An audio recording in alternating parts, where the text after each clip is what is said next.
اور چند روز بعد ایسا معاہدہ ہو گیا کہ اس کے تحت وہ تنظیم بالکل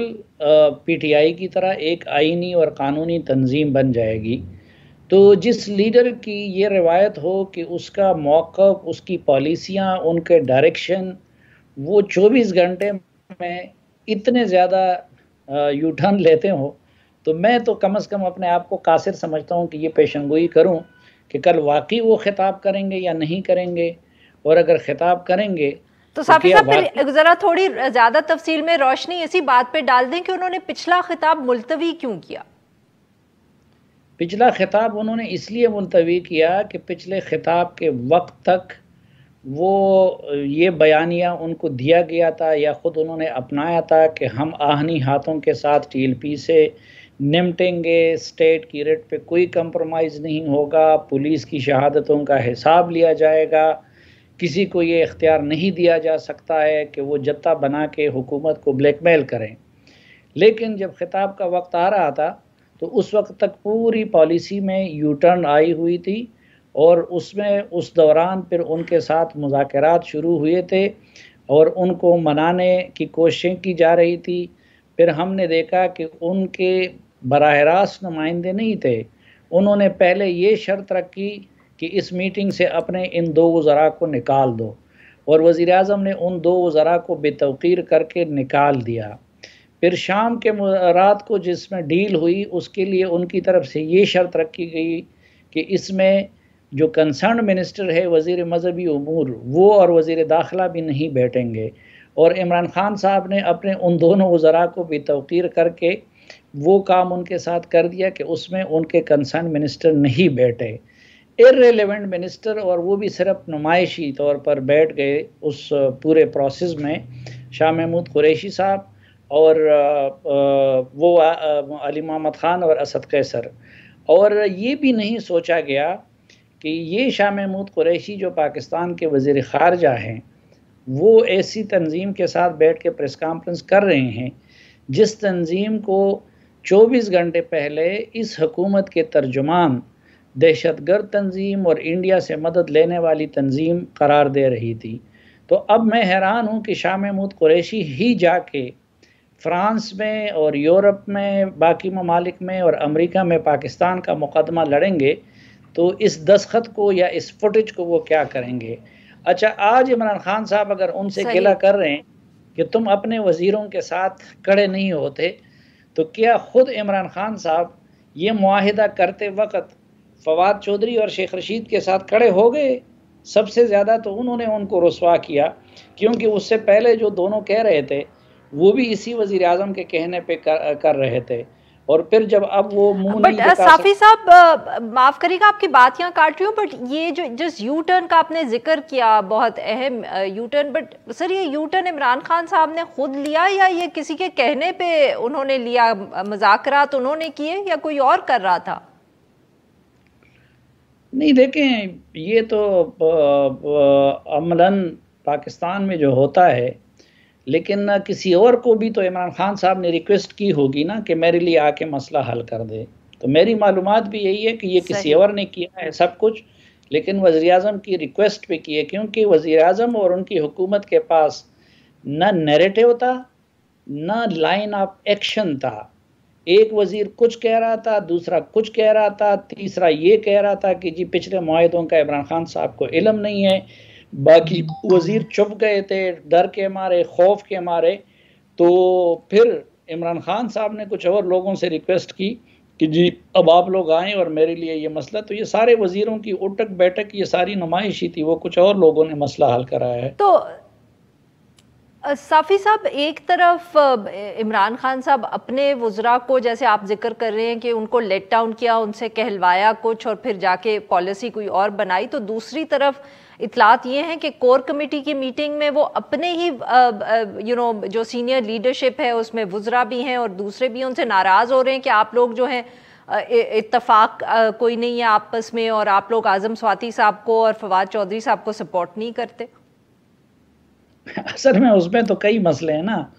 پہلی بات تو یہ کہ یہ پارٹی کوئی نظریاتی ہم آہنگی کی بنیادوں پہ تو نہیں بنی ہے نا۔ وہ مثلا اگر کوئی پرانا پی ٹی آئی والا ہے جو آج سے 10 سال پہلے کی کور کمیٹی تھی ان کی، آج اس کمیٹی میں کیا ان کے 5 لوگ ہیں۔ اعظم سواتی صاحب تو جس حکومت کو روزانہ یہ لوگ گالیاں دیتے ہیں، تو اعظم سواتی صاحب بھی اس حکومت کا حصہ تھے، پیپلز پارٹی کی حکومت کا، اور اس سے پہلے مولانا فضل الرحمان صاحب کے دست راست تھے، اور شاہ محمود قریشی صاحب بھی اس پیپلز پارٹی حکومت کا حصہ تھے، اور فواد چودھری صاحب بھی پیپلز پارٹی کی اس حکومت کا حصہ تھے۔ تو یہ تو کوئی قاف لیگ سے لا کے، کوئی پیپلز پارٹی سے لا کے، کوئی نون لیگ سے لا کے، کسی کو دوسری پارٹی سے توڑ کے، عمران خان صاحب نے وہ کام بھی خود نہیں کیا ہے۔ ایک چوچوں کا مربع بنایا گیا ہے، جن لوگوں کی نہ کوئی نظریاتی ہم آہنگی ہے، نہ یہ پارٹی اسی طرح ایک آرگنائزڈ پارٹی بنی ہے جس طرح کی پارٹیاں ہوا کرتی ہیں۔ مثلا آپ مجھے فواد چودھری صاحب اور علی محمد خان صاحب کی شخصیت میں کوئی قدر مشترک دکھا دیں۔ پھر عمران خان صاحب نے خود پارٹی کے اندر ون مین شو چلا کے نہ تو کوئی محاسبے کے کلچر کو فروغ دیا ہے، نہ تنقید کے کلچر کو فروغ دیا ہے۔ باہر سے لوگ لائے جاتے ہیں، اپنے ان کے کتنے ایم این ایز جو ہیں وہ آن بورڈ رہتے ہیں۔ یہ کور کمیٹی کتنے جو ہے میرٹ پہ بنی ہوئی ہے خود۔ وہ ایک صاحب ابھی خود بھی وہ کہہ رہے ہیں کہ بھئی اس نے نکاح پڑھا دیا، اگلے دن آپ نے سلے میں ان کو کور کمیٹی کا ممبر بنا دیا۔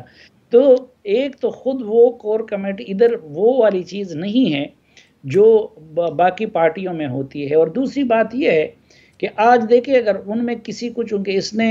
زبان کھولنے کی اور منہ کھولنے کی ہمت نہیں دی ہے، ورنہ وہ ان سے پوچھ سکتے تھے کہ جی ہمارے فواد چودھری اور اعظم سواتی کے ساتھ الیکشن کمیشن نہ جانے سے زیادہ اس کی سب کیوں ہوئی ہے، یا کہ نہیں آپ نے جب ان کو میٹنگ سے اٹھوا دیا طاہر اشرفی اور ان کو، تو اس سے زیادہ کی سب کی ہوئی ہے۔ یا اگر کسی میں ہمت ہوتی تو وہ ان سے یہ پوچھتے کہ کنسرن منسٹر شیخ رشید تھا، کنسرن منسٹر ریلیجس افیئرز کا منسٹر تھا، کنسرن منسٹر لا منسٹر تھا، تو کنسرنڈ وزیر اعلیٰ وہ بزدار صاحب تھے، تو وہ ان سے پوچھتے کہ آپ نے مفتی منیب الرحمان صاحب کے ڈیمانڈ پہ ان سب کو آؤٹ کر کے ارریلیونٹ لوگوں کو بٹا دیا، تو ان وزیروں کو زیادہ آپ نے بے عزت کیا ہے یا ہم نے بے عزت کیا ہے؟ لیکن مصیبت یہ کہ ادھر تو یہ کلچر نہیں ہے نا۔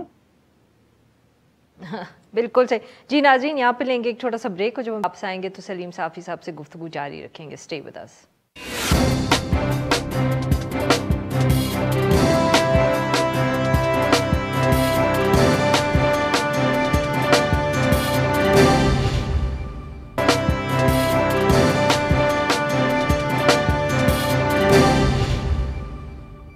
ویلکم بیک ناظرین، ہم گفتگو کر رہے ہیں سلیم صافی صاحب سے، اور ہم ان سے بات کر رہے ہیں پاکستان تحریک انصاف کے حوالے سے، اور جو کہتے ہیں نا اس کو کہ معاہدے کے بعد سے جو صورتحال جماعت اور حکومت میں ہے۔ صافی صاحب، سر یہ بھی اب اطلاعات آ رہی ہیں کہ ایک دفعہ پھر وزیر اعظم صاحب یا Pakistan Tehreek Insaf electoral reform package کے اوپر توجہ دے رہی ہے، پارلیمنٹ کے سیشن کا بھی ذکر ہو رہا ہے، اتحادی جماعتوں سے بھی میٹنگ ہوئی ہے۔ سر کیا سچ مچ حکومت سنجیدہ ہے، یا آپ کے خیال میں یہ بھی ایک جس کو کہتے ہیں نا انگریزی میں ڈائیورژنری ٹیکٹک ہے کہ اس وقت اگر کالعدم تنظیم سے جو معاہدہ ہوا ہے اس سے توجہ ہٹانی ہے تو ایک اور کرائسس کریٹ کر دیا جائے؟ دیکھیے، جو میری جو انڈرسٹینڈنگ ہے وہ یہی ہے کہ عمران خان صاحب کو اسٹیٹ کے مسائل سے کوئی دلچسپی نہیں ہوتی۔ وہ اگر وقتی طور پر آ جاتے ہیں تو وہ آؤٹ سورس کر لیتے ہیں۔ مثلا جس طرح بھی ٹی ایل پی کا مسئلہ تھا تو یہ اسٹیٹ کا مسئلہ ہے، افغانستان ہے تو وہ اسٹیٹ کا مسئلہ ہے، بلوچستان کی صورتحال ہے تو وہ اسٹیٹ سے ریلیٹڈ مسئلہ ہے۔ لیکن جو اپنے اقتدار اور اپنے اختیار اور پولیٹیکل سروائیول سے متعلق جو چیزیں ہوتی ہے وہ ہر وقت ان کے ذہن پہ سوار بھی رہتی ہیں، اور اس میں وہ ابھی کافی اسپیشلائزیشن بھی کر چکے ہیں۔ تو آپ دیکھیں کہ ان کو ظاہری بات ہے کہ یہ اندازہ تو ہے کہ جو جس طریقے سے ان کی تبدیلی الٹی پڑ گئی ہے اور پوری قوم کو بھگتنی پڑ رہی ہے، تو اگلے الیکشن میں، اب تو پچھلا الیکشن بھی انہوں نے کوئی سچ مچ جیتا تو نہیں تھا، اور نہ وہ سچ مچ الیکشن تھا، تو اگلے الیکشن کے لیے ان کا یہ کہ تمام اداروں پہ ان کا اختیار ہونا چاہیے، اور یہ ساری جو ہے مثلاً اگر جو الیکشن ریفارمز کے نام پہ جو کچھ کر رہے ہیں تو وہ الیکٹرانک ووٹنگ کی صورت میں آر ٹی ایس کا متبادل بنانا چاہتے ہیں، پھر اوورسیز ووٹنگ میں بھی وہ اس بنیاد پہ کوئی دھاندلی کی ایک نئی صورت بنانا سر کیا وہ چاہتے ہیں۔ کامیاب ہو جائیں گے مگر اس میں؟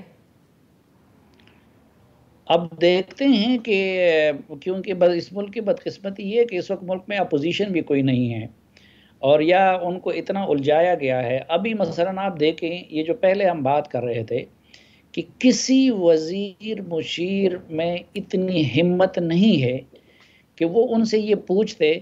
کہ جناب عمران خان صاحب، آپ نے تو ہمیں کہا تھا کہ ہم انصاف کا نظام لائیں گے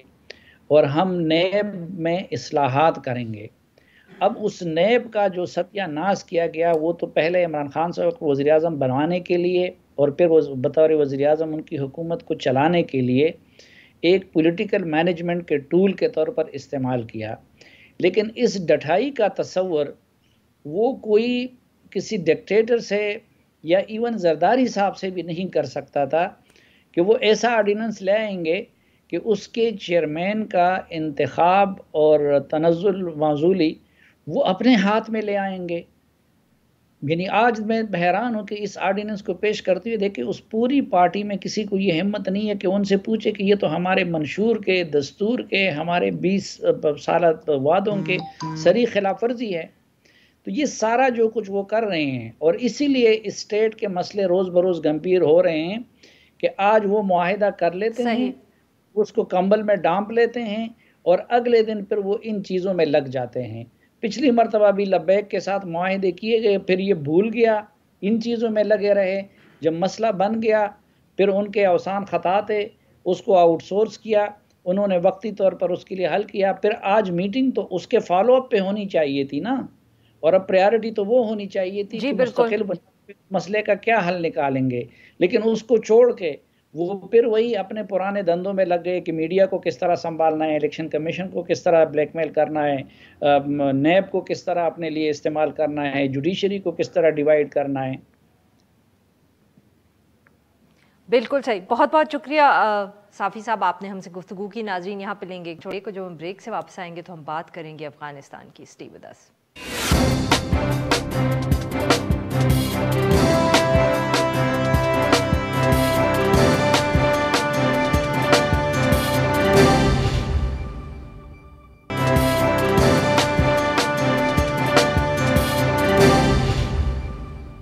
پروگرام کے اس حصے میں ہم بات کریں گے افغانستان کے، اور جو کابل میں آج دھماکے ہوئے ہیں۔ میڈیا رپورٹس کے مطابق 2 دھماکے ملٹری ہاسپٹل کے قریب ہوئے ہیں، جن میں اب تک 19 ہلاکتیں ہو چکی ہیں، جبکہ 50 سے زائد افراد جو ہیں وہ زخمی ہیں۔ افغان میڈیا کا یہ کہنا ہے کہ ملٹری ہاسپٹل کے دروازے کے قریب جو پہلا دھماکہ تھا، اس کے بعد داعش کے جو ملیٹنٹس تھے وہ ہسپتال کے اندر داخل ہوئے، اور اسی دوران ان کی جھڑپ بھی ہوئی طالبان فورسز سے، اور وہاں ایک خودکش حملہ آور نے دروازے پر ہسپتال کے اپنے آپ کو اڑا دیا۔ اور یہ پہلا ایسا واقعہ نہیں ہے، اس سے قبل 9 اکتوبر کو بھی قندوز کا جو صوبہ ہے اس کے اندر مسجد میں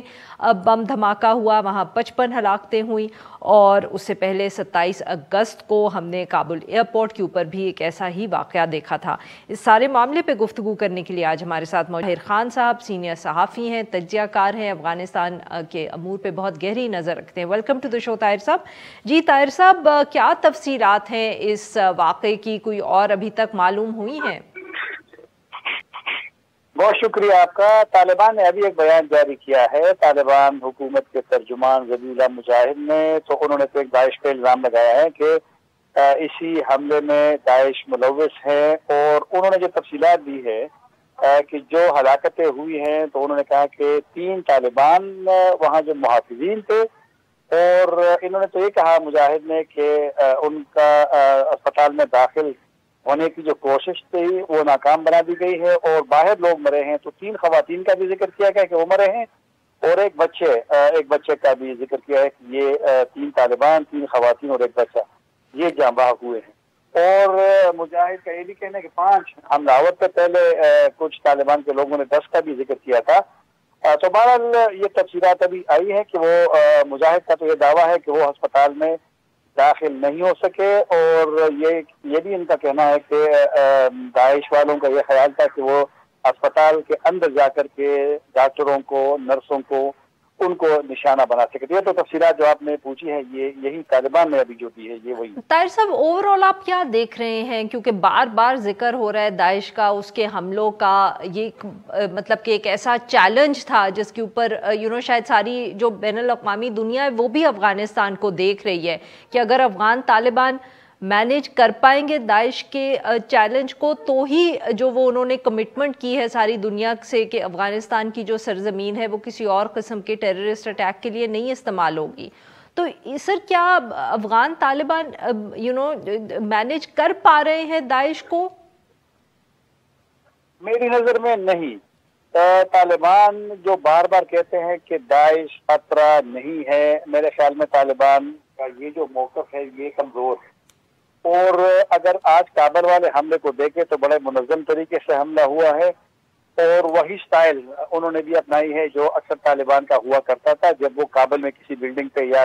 دیگر شہروں میں کرتے تھے کہ پہلے گاڑی کو استعمال کرو، خود کش حملہ، راستہ اپنے لیے بناؤ، پھر اندر چلے جاؤ. اور یہ اسی حملے مطلب کہ کابل میں اگر حملہ ہوا ہے تو کابل میں طالبان کی سیکیورٹی بڑی مضبوط ہے جب میں وہاں جاتا ہوں، لیکن اس سیکیورٹی کے باوجود اگر حملے ہوتے ہیں تو تو داعش کی جو حکمت عملی ہے، اسٹریٹجی ہے، میرے خیال میں وہ طالبان کے لیے ایک چیلنج ابھر کر کے سامنے اس لیے آ رہا ہے، جس طرح آپ نے ذکر بھی کیا کہ قندوز میں حملہ ہوا اور شمال میں داعش نہیں تھی پہلے. پھر سب سے خطرناک حملہ جو جنوب میں تھا، قندھار میں تھا، کیونکہ قندھار میں تو کبھی ماضی میں داعش کی کوئی نشانی نہیں تھی، کابل میں بالکل رہا. پھر ننگرہار میں، مشرقی افغانستان میں ان کا بالکل وجود تھا، وہاں سے بلکہ شروع ہوئے ہیں. لیکن قندوز جانا اور وہاں پر مسجد پہ حملہ کرنا، پھر قندھار میں جا کر مسجد پہ حملہ کرنا، تو اس کا مطلب ہے کہ طالبان کو وہ اپنا وجود بھی ثابت کر رہے ہیں کہ، اور یہ جو آج یہ صاف ٹارگٹ تھا اس کے لیے اسپتال جو ہے، طالبان ممکن ہے کہ ان کا ہدف طالبان ہوگا جو وہاں پر، طالبان تو اب صاف ٹارگٹ ہے، طالبان تو اب پیٹرولنگ کرتے ہیں، گاڑیوں میں پھرتے ہیں، بجلی کی وہاں پر ساری سیکیورٹی اب ان کی ہے. لیکن طالبان کا میرے خیال میں سوچنا پڑے گا، کیونکہ کابل کے اندر اگر اتنا بڑا حملہ ہوتا ہے یا حملے کی کوشش ہوتی ہے تو میرے خیال میں یہ تو طالبان کا وہ موقع بالکل غلط ثابت ہو رہا ہے کہ داعش کو خطرہ ہی نہیں سمجھتے. حالانکہ طاہر صاحب جی معاف کریے گا آپ کی بات یہاں کاٹ رہی ہوں. یہ بات بہت عرصے سے شروع ہو گئی تھی کہ جب بھی خاص طور پہ جب افغان طالبان نیگوسیٹ کرنا یا مذاکرات کرنا شروع کریں گے امریکنز کے ساتھ یا افغان حکومت کے ساتھ، تو تب ان کے بہت سے ایسے ممبرز ہوں گے، ان کے کارکنان ہوں گے جو داعش جیسی آرگنائزیشنز کو جوائن کریں گے. کیا اس وقت آپ کے پاس کوئی اطلاعات ہیں کہ یہ اس طرح کی کوئی ان کے کارکنان ہیں افغان طالبان کے جو اب داعش میں جا رہے ہیں؟ میرے خیال میں اس وقت نہیں، کیونکہ طالبان کی حکومت کے ابھی 3 مہینے بھی پورے نہیں ہوئے. مسائل کچھ بالکل ہے طالبان کی حکومت کے اندر، ابھی وہ موضوع نہیں ہے، لیکن اس میں کچھ مسائل ہیں، ضرور ہے. لیکن ابھی ہمیں کوئی ایسی انفارمیشن اطلاع ہمارے ہاتھ نہیں آئی کہ جس میں یہ ثابت ہو سکے کہ طالبان کے لوگ اب داعش میں جانا شروع ہو گیا. اب کچھ ایک رپورٹ آئی تھی جس کو طالبان نے اس کو ڈینائی کیا ہے، اس کو مسترد کیا ہے کہ جو سابق حکومت کے لوگ ہیں وہ داعش میں جا رہے ہیں کہ طالبان کو چیلنج. لیکن ایک بات آپ کو بتاؤں، ابھی جو چین اور طالبان کے مذاکرات ہوئے ہیں قطر میں، تو اس میں جو میری معلومات ہے وہاں پر ایک اہلکار کے جو میری ان سے انٹریکشن ہوئی ہے، رابطہ ہوا ہے، بات ہوئی ہے، چین نے بھی جو داعش جو قندوز پہ حملہ ہوا تھا اس وقت داعش نے کہا تھا کہ یہ چینی مسلمان تھا. تو چین نے طالبان سے ریکویسٹ کی تھی، جو چین کے وزیر خارجہ اور افغان وزیر خارجہ کی ملاقات ہوئی تھی، کہ داعش کو آپ یعنی جو ان کے مسلم جو ایسٹ ترکستانی اسلامک موومنٹ جس کو کہتے ہیں، کہ ان کے لوگ داعش میں نہ جائیں. اب چین کو بھی تشویش ہو گئی ہے، جس طرح میں بات کر رہا ہوں بات نہیں ہو سکی کہ امریکہ بھی کہتے ہیں کہ داعش 6 مہینوں میں 7 مہینوں میں ایک خطرہ سامنے آ سکتا ہے. لیکن اب طالبان کو دیکھنا پڑے گا کہ اسٹریٹجی داعش نے تبدیل کی ہے، اور اب کابل میں اگر حملہ آسان نہیں ہوتا. حملے کے لیے اگر آپ نے گروپ تیار کرنا ہے تو کابل میں آپ کا کوئی نہ کوئی سیٹ اپ ضرور ہے کہ بندے تیار کرنا اس کو جگہ بتانا، اس کو لے جانا، یہ اتنا وہ نہیں ہوتا، اتنا آسان کام نہیں ہوتا۔ طاہر صاحب بالکل یہ بڑا آپ نے اہم نقطہ اٹھایا سر، کیونکہ یہی بات بار بار پہلے ہوتی تھی کہ افغان طالبان اگر اتنے کامیاب رہے ہیں یا وہ حملے کر رہے ہیں تو اس کی وجہ جو ہے اس وقت کی حکومت کی ناکامی تھی کہ ان کے ہونے کے باوجود افغان طالبان کے اتنے سپورٹرز ہوتے تھے۔ اب آپ وہی بات داعش کے حوالے سے کر رہے ہیں، تو یہ کیا ایسی ہم کیا کہیں پالیسیز ہیں افغان طالبان کی، فیصلے ہیں کہ جن کی وجہ سے داعش کے سپورٹرز جو ہیں وہ کابل جیسی جگہ پہ بھی موجود ہیں؟ طالبان کی میری نظر میں یہ غلطی ہے، یا وہ جس طرح میں نے 2 مرتبہ ذکر بھی کیا کہ اگر وہ اس کو سنجیدہ نہیں لیں گے اور ان کے جو سلیپنگ سیل ہے یا جو ان کے مراکز ہے ان پہ وہ اٹیک نہیں کریں گے، ان کو معلوم نہیں کریں گے، تو جس طرح ماضی میں لوگ بات کرتے تھے سیکیورٹی پرابلمز کے مسائل کے کابل کے اندر، تو وہی مسائل اب طالبان کے لیے پیدا ہوگی۔ لیکن طالبان کے لیے مشکل یہ ہو رہی ہے کہ دیکھو نا، جب ان کی حکومت 1996 سے 2001 تک تھی تو طالبان کے 2 چیزوں کو لوگ یاد کرتے تھے، ابھی تک لوگ یاد کرتے ہیں، ایک سیکیورٹی، ایک افیون کی کاشت کو ختم کرنا۔ اب طالبان کی اگر اوائل میں داعش اتنی مضبوط ہو گئی ہے، منظم ہو گئی ہے کہ طالبان کو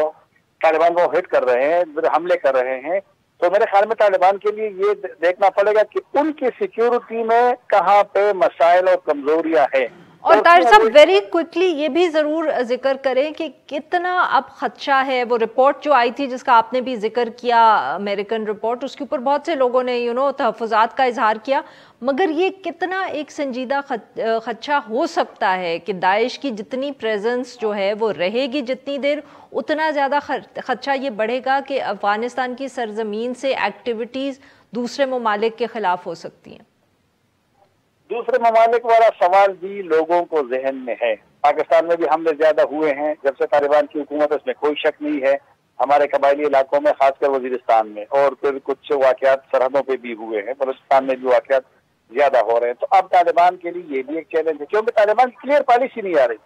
جو خدشات ہیں، مثلا چین کا میں نے ذکر کیا، پھر پاکستان کے بھی ہوں گے، لیکن پاکستان شاید اپنے طریقے سے ان کو کنوے کرتا ہوگا، اس طرح چین نے کنوے کیا ہے اپنے کنسرن۔ دنیا کے خدشات بڑھیں گے، اور یہ والا اگر ہوا نا داعش والا، اور میرا جواب سوال کا پہلا حصہ تھا، میرے خیال میں داعش کا یہ خطرہ رہے گا، بڑھنے کا بھی امکان ہو سکتا ہے، کیونکہ یہ جو شدت پسند تنظیمیں ہیں ان کی ایک پالیسی ہے کہ جہاں ان کا میدان ان کو ملے وہاں یہ پہنچتے ہیں، یہ کوشش کرتے ہیں کہ وہاں پہ پہنچ جائیں، تو یہ خطرہ رہے گا۔ اور طالبان اگر اس کو، جس طرح میں نے پہلے بھی کہا، اگر اس کو سنجیدہ نہیں لیں گے تو ان کے لیے مشکلات بڑھیں گی۔ بہت بہت شکریہ طاہر صاحب، آپ نے ہم سے گفتگو کی۔ ناظرین یہاں ایک چھوٹا سا بریک ہو، جب ہم بریک سے واپس آئیں گے تو ہم بات کریں گے خیبر پختونخوا کے اندر جو لوکل گورنمنٹ الیکشنز کے حوالے سے پشاور ہائی کورٹ کا فیصلہ سامنے آیا ہے۔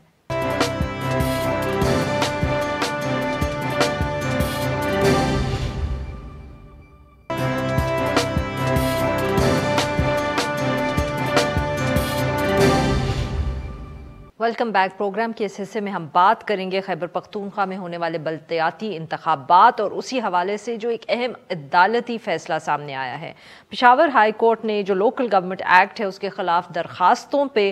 مختصر فیصلہ سناتے ہوئے نیبرہڈ اور ولیج کاؤنسلز کے انتخابات جو کہ غیر جماعتی بنیادوں پر ہونے تھے، اس حکومتی فیصلے کو غیر آئینی قرار دیا ہے۔ عدالت نے ولیج اور نیبرہڈ کاؤنسلز کے جو انتخابات ہیں ان کو جماعتی بنیادوں پر کروانے کے لیے الیکشن کمیشن کو ہدایات جو ہیں وہ دے دی ہیں۔ یہ جو فیصلہ ہے یہ آیا ہے کیونکہ JUIF، جماعت اسلامی اور باقی جو پٹیشنرز تھے انہوں نے بلدیاتی انتخابات کے خلاف پشاور ہائی کورٹ میں درخواست دائر کی تھی۔ میڈیا رپورٹس کے مطابق اس فیصلے کے آنے کے بعد جو خیبر پختونخوا کے 17 اضلاع میں بلدیاتی انتخاب دسمبر میں ہونے تھے ان کے مؤخر ہونے کا خطرہ بھی ہے۔ اسی حوالے سے گفتگو کے لیے آج ہمارے ساتھ موجود ہیں ارشد عزیز ملک صاحب، ریزیڈنٹ ایڈیٹر ہے جنگ اخبار پشاور۔ ویلکم ٹو دی شو سر۔ جی سر،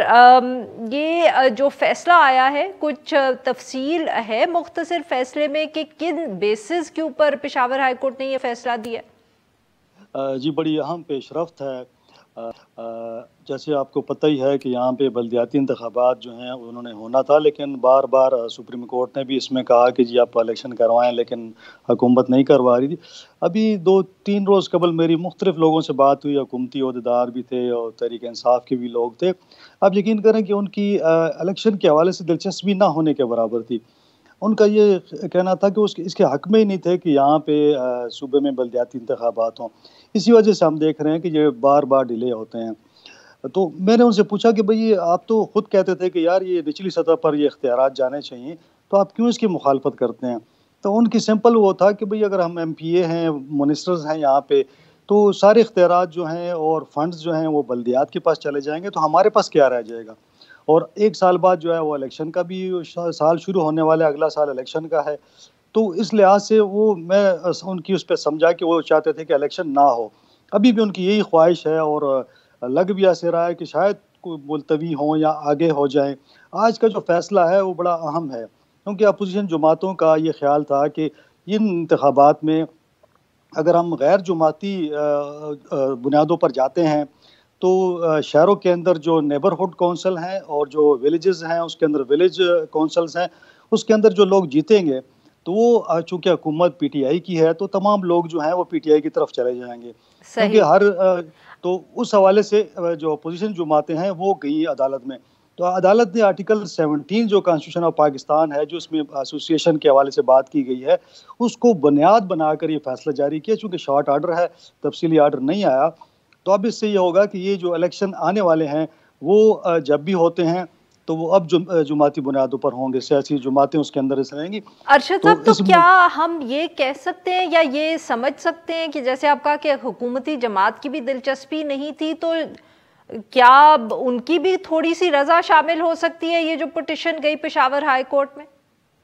جی مجھے یقین ہے، بلکہ مطلب میں کہہ سکتا ہوں کہ مجھے اندازہ بھی ہے اور یقین بھی ہے کہ حکومت خود بھی اس کو ان انتخابات کو ملتوی کروانا چاہتی ہے۔ تو سیاسی جماعتیں بھی اس حوالے سے چل رہی تھی، لیکن بات یہاں پہ یہ ہے کہ جب آپ بات کرتے ہیں کہ صوبے میں اختیارات نچلی سطح پہ جانے چاہیے، تو آپ دیکھیں 4,500 کے قریب یہ نیبرہڈ اور ولیج کونسلز ہیں، ہر وارڈ میں 7 لوگ ہوں گے، تو آپ اندازہ لگائیں کہ کوئی 30-32 ہزار لوگ بنتے ہیں۔ پھر جب ہم سٹی کونسل کی بات کرتے ہیں اور ہم پھر جو ہے تحصیل کونسل کی بات کرتے ہیں تو 50,000 کے قریب لوگ اس میں آ جائیں گے۔ اب کسی الیکشن کو اس سطح پہ مینیپولیٹ آپ نہیں کر سکتے، اور جب حکومت آپ کی ہو تو آپ کے نزدیک سب سے بڑی امپورٹنٹ بات یہ ہوتی ہے کہ اگر کوئی بلدیاتی انتخابات آ رہے ہیں تو جو آپ کی اس صوبے میں 8 سال کی پرفارمنس ہے اس کے اوپر جماعتی بنیادوں پر الیکشن ہوں گے، تو یہ ان کے لیے ایک بڑا سیٹ بیک ہوگا اگر الیکشن میں یہ لوگ ہارتے ہیں۔ تو یقیناً اپوزیشن جماعتوں کے لیے تو کوئی ایشو نہیں ہے، وہ الیکشن میں جائیں گی اور الیکشن لڑ لیں گی، لیکن حکومت کے لیے یہ چونکہ میں بتا رہا ہوں غیر جماعتی بنیادوں پر جو معاملہ تھا اس پر ان کی یہ رائے تھی۔ اب جماعتی ہو گیا تو صوبائی کابینہ کا اجلاس بھی کل طلب کر لیا گیا ہے تاکہ اس میں غور و خوض ہو کہ اس پہ کیا کیا جائے۔ اچھا، تو سر کیا کوئی اس طرح کا ارادہ ہے حکومت کا کہ وہ اس کو چیلنج کرے سپریم کورٹ کے اندر، یا وہ جیسے آپ نے کہا کہ کیونکہ خود بھی وہ نہیں چاہتے اس لیے بہتر، مطلب کہ ان کے لیے تو بہتر یہی ہوگا کہ الیکشن کمیشن اس کو ڈیلے کر دے مزید؟ جی میری بات ہوئی ہے کچھ لوگوں سے، تو ایون ہم نے دیکھا کہ جو ایڈوکیٹ جنرل ہیں انہوں نے بھی یہی کہا ہے کہ ہم اس کو چیلنج کریں گے۔ تو اب میرا خیال ہے کل جو کیبنٹ کا اجلاس ہو رہا ہے اس میں یہ لوگ فائنل ڈیسیجن لیں گے، اور ظاہر ہے کہ مرکزی سطح پر بھی ان کی بات ہوگی، تو اس کے بعد ہی یہ لوگ اس کو چیلنج کریں گے، کیونکہ یہ یہاں پہ دیکھیں جب کینٹونمنٹ بورڈ ہمارے یہاں پہ 7 تقریباً ہیں، وہاں پہ جو الیکشن ہوا کوئی 33 کے قریب وہاں پہ وارڈ سے 16 انہوں نے جیتے، مطلب لارجسٹ پارٹی تھی، بڑی پارٹی بن کے آئی، وہاں پہ بھی اتنے زیادہ نہیں لیکن 12 انہوں نے ووٹ لیے۔ لیکن جہاں پہ اب الیکشن ہم دیکھتے ہیں یہاں پہ پرویز خٹک کا حلقہ تھا جہاں پہ الیکشن ہوا اور یہ لوگ ہار گئے صوبائی اسمبلی کا، تو پورے پاکستان میں ایک ایشو ہوتا ہے کہ جی تحریک انصاف کی حکومت ہے اور اس کے باوجود وہ ضمنی الیکشن ہار گئے ہیں۔ تو میرے خیال میں اس طرف بھی ان کو بہت زیادہ، پہلے تو صرف فنڈز کی بات ہو رہی تھی یا ان کو اختیارات کی بات ہو رہی تھی، تو اب تو ان کی ساکھ کا بھی ایشو بن گیا کہ کل کو الیکشن ہوتے ہیں اور الیکشن کے دوران ان کے رزلٹ جو ان کے حق میں نہیں آتا، تو میرے خیال میں کہ لازمی یہ لوگ سپریم کورٹ جائیں گے اس کے حوالے سے۔ بہت بہت شکریہ سر، آپ نے ہم سے گفتگو کی، آج کے لیے بس اتنا ہی۔ We'll be back tomorrow at the same time.